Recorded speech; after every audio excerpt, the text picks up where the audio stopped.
नवी मुंबई व रायगड जिल्ह्यातील ताज्या बातम्या आणि घडामोडींसाठी सबस्क्राईब करा वादळवारा लाईव्ह चॅनल आणि दाबा बेल आयकॉन।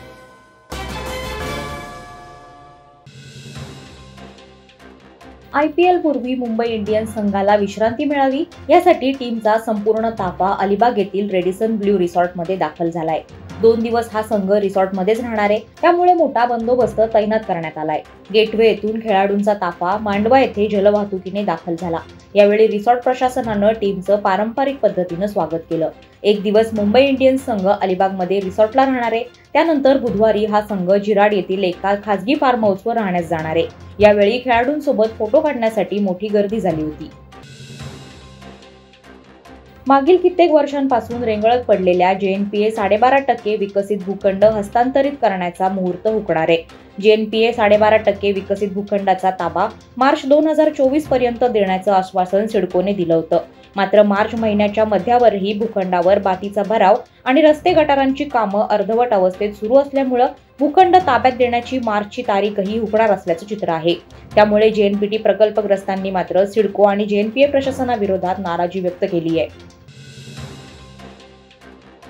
कर्जत मानिवलीतील रोहित गवळी या विद्यार्थ्याचा रायगड हॉस्पिटलमध्ये 20 फेब्रुवारी रोजी शस्त्रक्रियेदरम्यान मृत्यू झाला होता। या प्रकरणी हलगर्जीपणा केला म्हणून डॉक्टरांवर 304 अंतर्गत नेरळ पोलीस ठाण्यात गुन्हा दाखल करण्यात आलाय। तर या प्रकरणात भाजपचे माजी खासदार किरीट सोमय्या यांनी लक्ष घातल्यानं या प्रकरणाला आता गती मिळाली आहे। रोहितच्या मृत्यू प्रकरणी आता थेट मानवी हक्क आयोगाकडे दाद मागत याचिका दाखल करण्यात आली आहे। या प्रकरणात आता मानवी हक्क आयोग याचिकेवर काय निर्णय घेतं हे पाहणं महत्त्वाचं ठरणार आहे। पेण शहरातील बाजारपेठेत असलेल्या RDCC बँकेच्या ATM मध्ये वेगवेगळ्या बँकेच्या कार्डाचा वापर करून 10,000 रुपयांचा अपहार करणाऱ्या अजय बळवंत सिंग आणि नितीन फत्तू सिंग राहणार मूळ उत्तर प्रदेश या दोघांच्या मुसक्या आवळण्यात पेण पोलिसांना यश आलंय। या घटनेबाबत पेण पोलीस ठाण्यात आरोपींविरोधात गुन्हा दाखल करण्यात आलाय। पेण पोलीस ठाण्याचे पोलीस निरीक्षक देवेंद्र कोल यांच्या मार्गदर्शनाखाली या 2 आरोपींना ताब्यात घेण्यात आलं असून अधिक तपास सहाय्यक पोलीस निरीक्षक काळे हे करतायत। नवी मुंबईमध्ये गाड्यांच्या कर्कश आवाजाने नागरिक त्रस्त आहेत। याबाबत वारंवार तक्रारी देखील दाखल केल्या जात आहेत। अशातच नवी मुंबई नेरुळ येथील तेरणा इंजिनिअरिंग कॉलेजमध्ये विद्यार्थी ऑटो एक्सपोच्या नावाखाली कर्कश आवाजाचे सायलेन्सर लावून बाईकवर स्टंट करत असल्याच्या तक्रारी सीवूड्स वाहतूक शाखेचे वरिष्ठ पोलीस निरीक्षक कृष्णा धामापूरकर यांना मिळाली। तात्काळ धामापूरकर यांनी पथकासह तेरणा कॉलेजमध्ये जात 6 कार आणि 4 दुचाकी गाड्यांवर कारवाई केली। सर्व गाड्यांचे सायलेन्सर ताब्यात घेतले असून यापुढेही अशी कारवाई केली जाणार असल्याचं वाहतूक पोलिसांनी सांगितलं।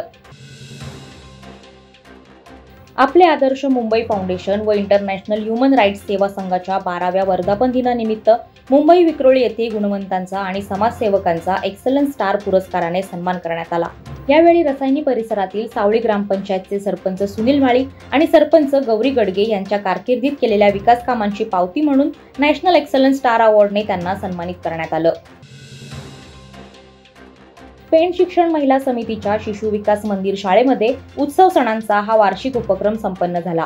यावेळी शाळेमध्ये भारतीय संस्कृतीनुसार दरवर्षी येणारे सण साजरे करण्यात आले व त्यांची माहिती विद्यार्थ्यांना देण्यात आली।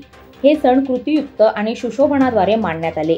यात किलबिल गटाने राजमाता जिजाऊने घडवलेल्या बालपणापासून छत्रपती शिवाजी महाराजांचं सुंदर दृश्य दाखवण्यात आलं, तर शैक्षणिक प्रकल्पात पालकांनी सुंदर साहित्य बनवून दिलं होतं। या प्रकल्पाचं सादरीकरण उत्कृष्टरित्या करण्यात आलं। यावेळी संस्थेच्या शिक्षिका सुहासिनी देव आणि कार्यकारी मंडळ तसेच शिक्षक उपस्थित होते। वादळवारा लाईव्हसाठी न्यूज ब्युरो, रायगड। नवी मुंबई व रायगड जिल्ह्यातील ताज्या बातम्या आणि घडामोडींसाठी सबस्क्राईब करा वादळवारा लाईव्ह चॅनल आणि दाबा बेल आयकॉन।